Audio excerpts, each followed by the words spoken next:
First time I'm speaking in Germany, yes, absolutely. And of course, it's great to do it in Düsseldorf, where I grew up. Yeah. So authentic storytelling means something has happened in your life, and then you turn that around and you actually share that as a story. So today we see a lot of marketers, what they do, they have committee meetings and they say, what's our story? And then they come up with some story, right? Let's say a fairy tale maybe, right? But an authentic story is something that actually happened. You share it with the intent of being educational, informational, and of course it should help your business to a degree as well. It's non-fiction, obviously. It's something that has actually happened in somebody's life. So the biggest differentiator will be whoever has the best stories will win, right? But how do you come up with the best stories? You have to draw on something that's unique to you. I call it uniquely original content. Some of my writers, they tell me that is not a correct phrase, Christoph. It's either unique or it's original. It's the same thing, really. But what I'm talking about is it has to have happened, and then it has to be unique to us. So for example, if I'm on an airplane and something happened to me, right? Like here's a news story. I take that story and I apply it to my little area of storytelling, and I share this story, and then I share something else that storytellers, marketers can learn, and then I publish it. And basically everybody can do that in whatever niche they're in. So if you're in hospitals, you can do it. If you're a filmmaker, you can do it. If you are working for the city, you could, think about the city, the kind of stories that they have that they could share. If you work for a construction company, you can do it. There's plenty of stories. But the trick is, it has to happen. You have to share it with a purpose. And then, why do people care? What's the point of the story?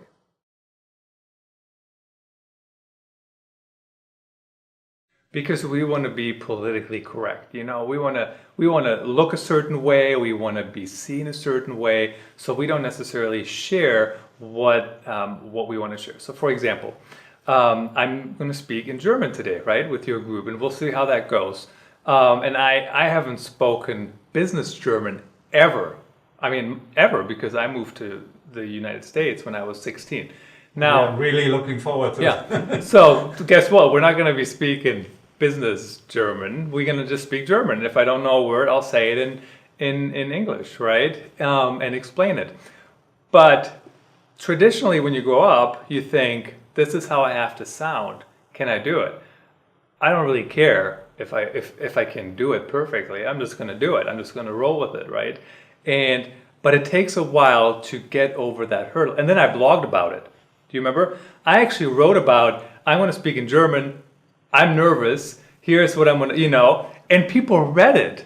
And you shared it with everybody here, right? And people read it. So again, I got over that hurdle, right? To actually share my authentic story. But it took a while because we want to sound the way we're expected to sound.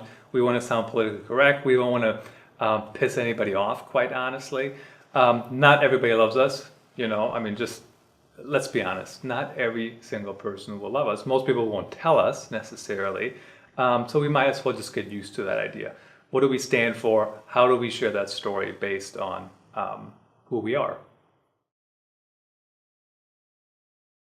First of all, you have to make the decision that you want to, and it's really, you have to figure out why do you want to do it? And you have to have some motivator, right? Business is a good motivator. Using this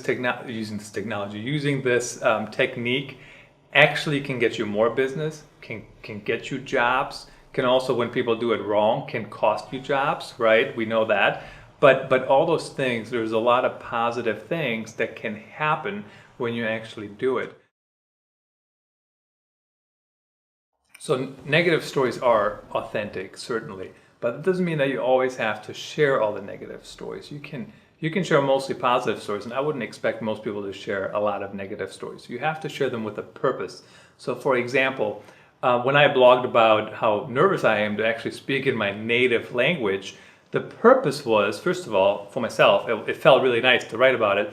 And then number two, I bet there's other people who have that same experience. And just based on the feedback I received, people actually had that same experience. I had people from India, from Japan, from China, who also had moved to the United States. And they're like, I could never do that in my native language because I never lived there. There was somebody from Poland, I think, who said something very similar. So the purpose is, how do you get past sharing your story, right? So I could have just said, I don't want to speak in German. I'm not even going to try. Do you know what I mean? And that would have been the very easy answer to do, to go with, but I didn't. So that was the purpose of that story, right? It was really twofold. One time I worked with a hospital, and they had the story of a boy that died 32 minutes after he was born, and they